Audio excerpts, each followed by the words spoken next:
जय हिंद साथियों, आज आया हूँ मैं भरसार नेशनल हाईवे 121 काशीपुर बुबा खाल वाला। वहाँ पर थैलीसैंड और पाबौ से के बीचों बीच दोनों जगह थैलीसैंड और पाबौ 30 किलोमीटर हैं। यहाँ पर है university of horticulture and forestry और यहाँ पर हम आ रखे हैं। आज नया सेशन शुरू होने वाला है कुछ समय के बाद और हमारे क्षेत्र में एक इतनी अच्छी यूनिवर्सिटी है और हमें उसी के बारे में पता नहीं, तो मैं आज आपको दिखाने लाया हूँ कि यहाँ पे क्या होता है, किस तरीके से होता है और हम बात करेंगे यहाँ के डीन से भी।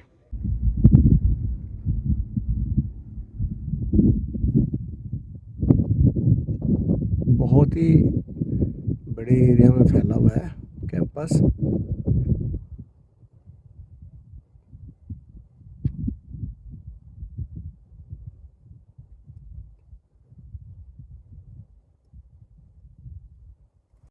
डॉक्टर साहब नमस्कार, आप बताएंगे हमारे को थोड़ा अपना कॉलेज के बारे में, क्या क्या ये कोर्सेज ऑफ़र करते हैं, कब से हो रहा है और क्या एडवांटेज है अगर जब यहाँ से कोर्स वगैरह कर देते हैं तो।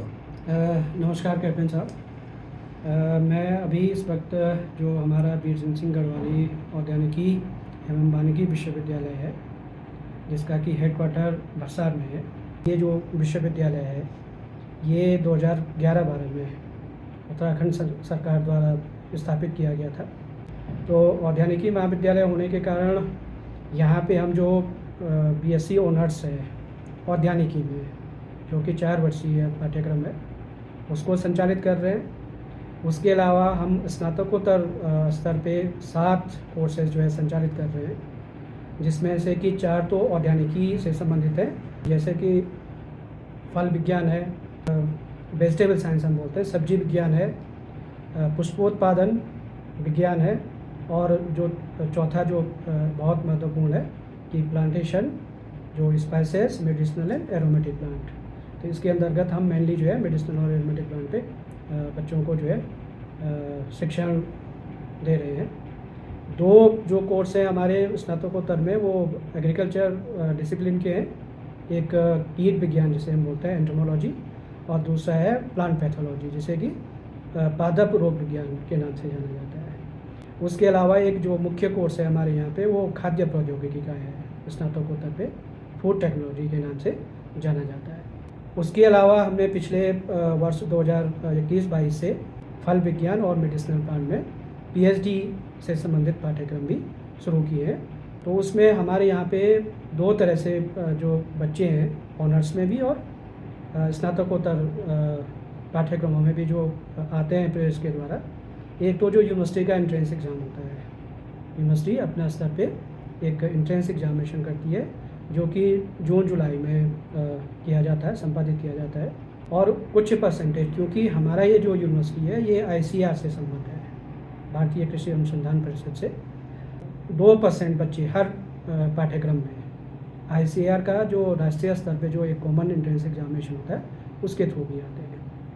कि जो बच्चे, जो विद्यार्थी जो है उत्तराखंड राज्य से इच्छुक हैं यहाँ पढ़ने के लिए, उनके लिए मैं बता देता हूँ कि क्योंकि हमारी जो ज़्यादातर जो जनसंख्या है वो पहाड़ों में है, गाँवों में है, और वहाँ पे तमाम तरह की दिक्कतें हैं, और उसकी वजह से क्या होता है कि बच्चों के जो परसेंटेज है वो जो हमारे मैदानी इलाके के बच्चे हैं या जो दूसरे विद्यालयों से बच्चे आते हैं उनके कंपैरिजन में थोड़ा कम होता है। तो उसको हम एक तरह से नलीफाई करने के लिए क्या करते हैं कि परसेंटेज बेसिस पे नहीं करते हैं। जो एडमिशन होता है वो परसेंटेज बेसिस पे नहीं होता है, वो इसीलिए इंट्रेंस के बेसिस पे होता है कि ताकि हमारे जो ग्रामीण इलाकों के जो बच्चे हैं उनको भी समान अवसर हम जो है यहाँ पे अध्ययन के लिए मुहैया करा पाएँ। हमारे यहाँ पे जो मैक्सिमम जो सीट्स हैं, आप ये मान के चलिए कि 80% सीट्स जो है वो उत्तराखंड के विद्यार्थियों के लिए आरक्षित होती है। अच्छा। क्योंकि ये स्टेट यूनिवर्सिटी है। तो दुर्भाग्य से हमारे जो ये इलाका है, भरसार के आसपास का जो इलाका है, या उत्तराखंड में जो गढ़वाल वाला इलाका है, अगर हम जौनसार को छोड़ दें, जौनसार भावर को छोड़ दें, तो यहाँ से कम बच्चे अभी तक आते हैं। एक सेमेस्टर में मुश्किल से 8-10 बच्चे भी नहीं आते। तो शायद ये एक अवेयरनेस की कमी है, जैसे कैप्टन साहब ने भी कहा कि उनको भी ज़्यादा पता नहीं था या उनके इलाके के बच्चों को पता नहीं है। तो इस के लिए भी हम लोग लगातार प्रयास करते हैं। एक चीज़ और जो बच्चों को बतानी बहुत ज़रूरी है कि कृषि बहुत महत्वपूर्ण सब्जेक्ट है। आप सभी जानते हैं कि हमारी तो पूरी इकोनॉमी आज भी जो है 80% लोग जो है हमारे कृषि आधारित जो है चीज़ों पे अपना जीवन यापन कर रहे हैं। हमारा देश ही जो है कृषि प्रधान देश है और इसमें रोज़गार के बहुत सारे विकल्प मौजूद हैं। आज का जो जो इंडस्ट्रियलाइजेशन जो हुआ है कृषि का भी, उसकी वजह से भी सबसे इम्पोर्टेंट बात तो ये है कि जो हम लोग बोलते हैं ना कि एक एंटरप्रेन्योरशिप स्किल डेवलप करने वाली बात है। रोज़गार एक बड़ा इशू है और उसमें अगर हम रोज़गार की तरफ जो है बच्चों का एक तरह से हम लोग उनको इन्वॉल्व करना चाहते हैं तो सबसे बड़े तरीका पहाड़ों के लिए कि सेल्फ एम्प्लॉयमेंट। और औद्यानिकी, वानिकी और कृषि तीनों ऐसे क्षेत्र हैं कि जहाँ पे जो है स्वरोजगार की तमाम संभावनाएँ हैं और उसमें भी स्पेशली जो है जो हॉर्टिकल्चर है, क्योंकि पहाड़ आप जानते हैं कि पहाड़ में हमारी इतनी विविधता है जलवायु में। हमारे पहाड़ों में जो है अलग अलग जगह पे जो है 4-5 किलोमीटर में हमारी जो जलवायु है वो चेंज हो जाती है। वेदर जिसे हम बोलते हैं लोकल जो वेदर होता है वो चेंज हो जाती है। तो हमारे पास औद्यानिकी में बहुत सारी फसलों के ऑर्चर्ड्स लगाए हैं हम लोग, सब्जियां उगाए हैं हम लोग। फ्लोरिकल्चर में बहुत सारे ऐसे पौधे हैं, ऐसे फूल हैं जिनको हम उगा सकते हैं। औषधि और सघन पादप के लिए तो पूरा उत्तराखंड जो है प्राचीन काल से जाना जाता है। उस पे आधारित जो है बहुत सारी चीज़ें कि हम लोग कर सकते हैं, कृषिकरण कर सकते हैं, प्रोसेसिंग कर सकते हैं। तो रोज़गार हमारे डिसिप्लिन में अभी तक कोई समस्या नहीं है। बच्चा जो है खुद जो है 4 साल बाद जब ऑनर्स करता है तो वो तैयार रहता है रोज़गार के लिए, उसके पास ऑप्शन जो है मौजूद है। मैंने यहाँ पे आते हुए देखा आपके काफ़ी इधर खेत वगैरह हैं, तो उनमें आप क्या क्या करवाते हैं? क्योंकि ये विश्वविद्यालय है हम्म, तो हमारा पहला काम तो अध्यापन का कार्य है। और क्योंकि ये कृषि औद्यानिकी से संबंधित जितने भी हमारे कोर्सेज हैं, तो अगर हमको बच्चों को प्रायोगिक जिसे हम लोग बोलते हैं कि practical knowledge, on the job, practical on knowledge hand सबसे ज़रूरी है ना। एक थियोरेटिकल होता है किताबों के माध्यम से, जो क्लासरूम लेक्चर्स होते हैं उसके माध्यम से, वो तो ज़रूरी है बच्चों के लिए।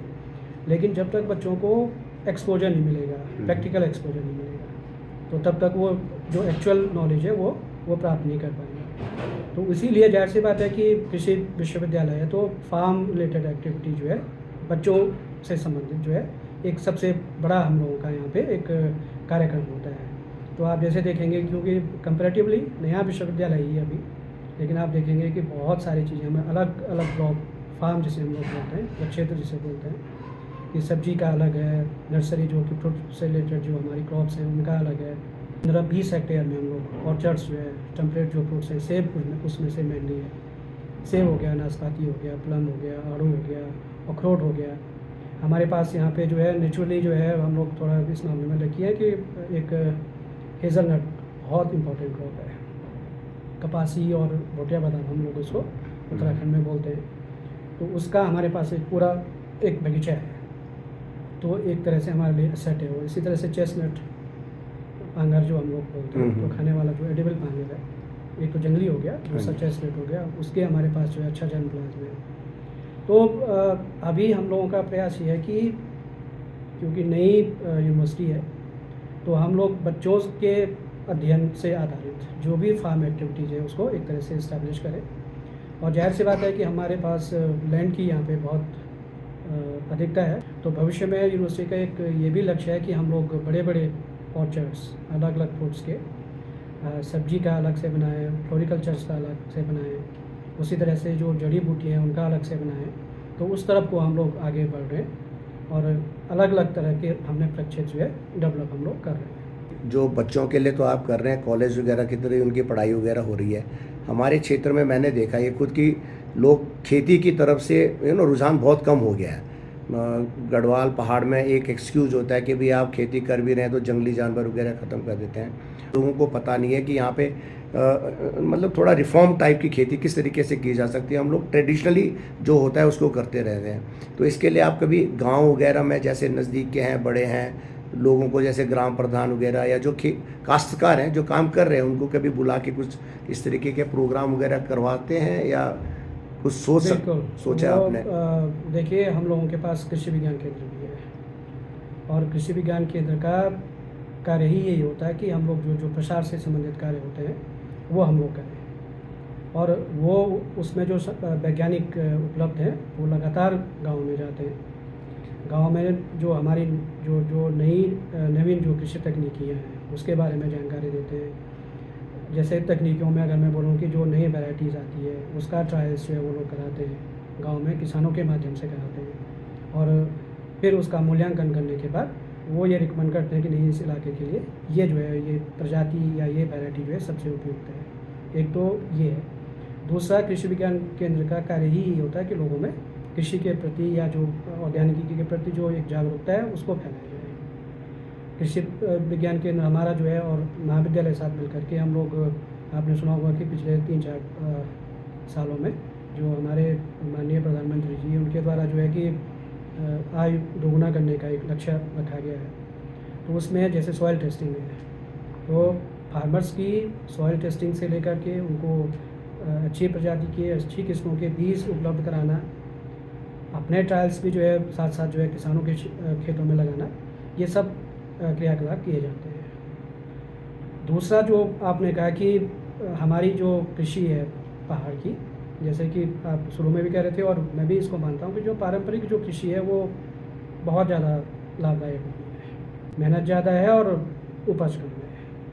और अनफॉर्चुनेटली जो है एक शायद एक ये बड़ा इशू रहा है पहाड़ों के लिए कि हम जैसे कि हम लोग ग्रीन रेवोल्यूशन की बात करते हैं तो हम आत्मनिर्भर हैं आज की डेट में, लेकिन पहाड़ में वो स्थिति नहीं आ पाई है। उसके लिए हमको नए विकल्प ढूंढने बहुत जरूरी है। और जो कृषि में जो सबसे संबल, जिसे मैं कहूँगा समृद्ध और सबसे ज़्यादा पोटेंशियल जो विकल्प है वो औद्यानिकी है। औद्यानिकी के द्वारा हम लोग जो है अपनी कृषि को रिनोवेट, जैसे हम लोग बोलते हैं कि उसका पुनरुद्धार जो है कर सकते हैं। उसमें मेहनत कम है, उसमें जो है जो इनिशियल जो आपके इनपुट्स लगते हैं वो हो सकता है थोड़ा ज़्यादा लगे, लेकिन वो लॉन्ग टर्म वेंचर है। आपने सेब का बगीचा कर दिया तो आपका 10-12 साल तक जो है या 15 साल तक जो नई विधियाँ हैं, अल्ट्रा हाई डेंसिटी वगैरह की बात मैं करता हूँ, तो आप निश्चिंत हो जाते हैं कि भाई आपको एक लॉन्ग टर्म जो है आपने एक इन्वेस्टमेंट कर लिया है उसके लिए। तो एक हॉर्टिकल्चर के प्रति रुझान जो है लोगों का होना बहुत ज़रूरी है, अगर हम लोग जो है अपनी कृषि को नए तरीके से जो है पुनर्जीवित करना चाहते हैं। तो पहाड़ में जनरली मैंने ये देखा कि किसी भी गांव में, आप ज़्यादातर गांव में आप देखेंगे तो पानी की समस्या होती है। कुछ हैं विकल्प हैं, कोई खेती या कुछ इस तरीके से फ्रूट बेयरिंग प्लांट्स जो कि मतलब कम पानी में भी बिल्कुल बहुत सारे विकल्प हमारे पास हैं कि प्रजाति के स्तर पे लेकर के कि भाई कुछ ऐसी भी प्रजातियां हैं कि जिनको कम पानी की ज़रूरत पड़ती है। जैसे मैंने बोला कि पहाड़ में उस तरह का काम बहुत ज़्यादा नहीं हुआ है, तो हमको थोड़ा सा चालाक होना पड़ेगा इस बारे में। हमें ऐसी फसलें जो है जो चयनित करनी पड़ेंगी जो कि कम पानी की ज़रूरत वाली है। एक तो ये। दूसरा, अभी आपने सुना कि जो क्लाइमेट रेजिलियंस करके एक नया जो है हम लोग एग्रीकल्चर की बात कर रहे हैं, तो उसका मकसद भी वही है। पानी की कमी नहीं होनी चाहिए, क्योंकि हमारे यहाँ जो बरसात है, जो मानसून है, वो बहुत लंबा होता है, जून से लेकर के और लगभग सितंबर तक जाता है। तो अगर हम वो बरसे के जल का संचय सही तरीके से करें, रेन वाटर हार्वेस्ट, है ना। मैं नॉर्थ ईस्ट में रहा हूँ तो मैंने देखा कि वहाँ 4 महीने 5 महीने जो पानी का संचय होता है वो रेन वाटर हार्वेस्टिंग का ही करते हैं, क्योंकि वहाँ नदियाँ नहीं हैं ज़्यादातर। अगर मैं जैसे मिज़ोरम की इन पर्टिकुलर बात करूँ तो वहाँ पे जो ड्राई फेज होता है उनका दिसंबर से लेकर के और अप्रैल तक, वो सारा जो है हर घर जो है वाटर संचय, जो वर्षा का जल होता है उसका संचय करता है, और वो 4 महीने जो है उसी रेन वाटर हार्वेस्टिंग के द्वारा जो है अपनी जो डेली नीड है, घर से लेकर के जो किचन गार्डनिंग होती है, सब उसी से पूरा करते हैं। एक वो एक्चुअली हम लोगों को वर्षा के जल का संचय हम लोगों को करना बहुत ज़रूरी है। डॉक्टर साहब, मैं खैर ये मैं इस तरीके से पूछ रहा हूँ, हमारे गांव की खेती है लगभग मैं बता रहा हूँ 1000 नाली के करीब टोटली मतलब बंजर हो चुकी है आज की डेट में। एक तो लोगों का प्लान हो चुका है, दूसरे कोई कर नहीं रहा है। क्या आप हमारा कुछ सहयोग कर पाएंगे ऐसे इस तरीके से, अगर मैं आपके पास आया हूँ? बिल्कुल, और मैं शायद आपसे एक बार आप आए थे, पहले भी बोला था तो आपने। तब भी जो है मैं बोल रहा हूँ, और अच्छी बात है कि हमारे सलाहकार हैं, हमारे डिप्टी कंट्रोलर भी रहे हैं, इसीलिए हम लोग यहाँ पे हैं। पहला उद्देश्य, जैसे मैंने बोला कि हमें तो शिक्षण बच्चों को पढ़ाना है, लेकिन उसके साथ साथ जो आसपास के क्षेत्र हैं उनमें भी हमको जो है औद्यानिकी से संबंधित जो है क्रियाविधियाँ वो करनी है। बहुत सारे किसानों को, मैंने लोकल किसानों को बोला कि भाई हम पौध देने के लिए तैयार हैं, हम तकनीकी जानकारी देने के लिए तैयार हैं, आप लगाओ तो सही, आप हाँ तो बोलो कि लगाओ। और ये बहुत अच्छी बात है कि आप आए और आप जो है ये कह रहे हैं, तो मैं आपको आश्वासन दे रहा हूँ कि हम आपको, जैसे पिछली बार मैंने कहा था कि स्टार्टिंग हम अखरोट से करते हैं। हाँ जी। आप पौधे ले जाइए, हम जब भी हम हमारी ज़रूरत पड़ेगी हम आते हैं। हाँ जी। और अगर किसान आप जैसा कर्मठ आदमी हो तो फिर तो मुझे लगता है कि ये ज़रूर जो है सक्सेसफुल होगा। उसके लिए हम जो है तैयार हैं, और मैं तो चाहूँगा कि आप आज ही जो है पौधे ले जाएँ यहाँ से, चलिए बहुत बहुत है ना? धन्यवाद। और वो पौधे हम आपको कोई वो नहीं ले रहे हैं, आपसे कोई शुल्क हम लोग नहीं ले रहे हैं, क्योंकि हमारा मकसद तो यही है। हाँ जी। मकसद ही यही है कि भाई किसान जो है उसका उपयोग करे, और एक हमारे लिए भी एक डिमोन्स्ट्रेशन मॉडल हो जाएगा। देखिए, जो किसान मेहनत करता है वो इस तरह से जो है बगीचे लगा सकता है। तो हमेशा तैयार हैं हम, सब किसानों की जो भी हमसे सेवा हो सकती है हम हमेशा तत्पर हैं उसके लिए। चलिए बहुत बहुत धन्यवाद डॉक्टर साहब आपका। धन्यवाद। मुझे आशा है कि आपका जो वीडियो है ये हमारे क्षेत्र के साथ साथ मतलब कि जो देश की जनता के लिए और जो बच्चों लोग में बच्चों actually बच्चों में वो awareness जो है अवेयरनेस बहुत आएगा जरूरी कि है। हाँ इस तरीके से भी है। ये देखिए, ये चारों तरफ का एरिया यूनिवर्सिटी का, दूर कैंपस, और ये बेहतरीन, ये आड़ू जिसको हम आड़ू बोलते हैं, ये ग्राफ्टिंग हो रखी है इसकी, और ये पूरा हाँ। ये जो स्टूडेंट्स हैं ये उन्होंने कर रखा है ट्रायल के लिए, और ये देखिए तैयार है उनका। अच्छा, तो वो बीज बुते हो जो है, बीज बो रखा है इनमें, 20 पौधे हैं। और ये पॉली हाउस के अंदर स्ट्रॉबेरी। यार नीचे आना, क्या मिजी लगा है पौधा लगा है। हाँ आन बड़ी। ये देखिए अगेन ये क्या है? बच्चों ने कर रखा है पीच। अरे कोई कमी नहीं तुम्हारे, है ना? पानी कम नहीं, पानी चेंज होगा।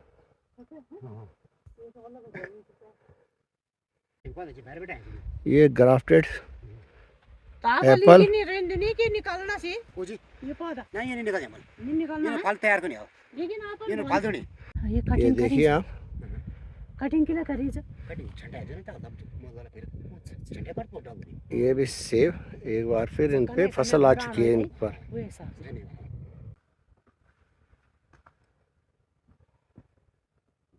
उन्हें क्या रंग के बुते तो मतलब पढ़ने के साथ साथ प्रैक्टिकलिटी भी।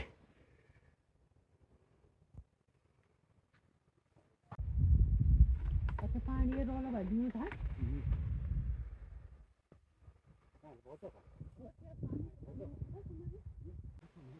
अखरोट